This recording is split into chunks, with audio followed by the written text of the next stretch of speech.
Au nord-ouest d'Idleb, le stade Al-Baladi.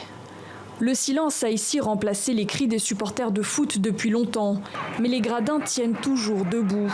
Ils sont même devenus le refuge de centaines de familles syriennes qui fuient les bombardements du régime et de son allié russe. Il s'agit d'une femme qui aurait eu 72 ans, qui a été hospitalisée le 3 mars dernier, très rapidement, mais qui avait déjà des problèmes respiratoires chroniques, donc c'était une patiente à très haut risque. Selon une étude de chercheurs chinois, chaque malade contaminé par le coronavirus s'infecte en moyenne 2,2 personnes. C'est 1,3 fois plus que la grippe, nettement moins contagieux que la rougeole et comparable au SRAS. Alassane Ouattara dresse un bilan de l'état de la nation, un discours de 30 minutes et puis cette annonce qui met fin aux spéculations. Je voudrais vous annoncer solennellement que j'ai décidé de ne pas être candidat à l'élection présidentielle.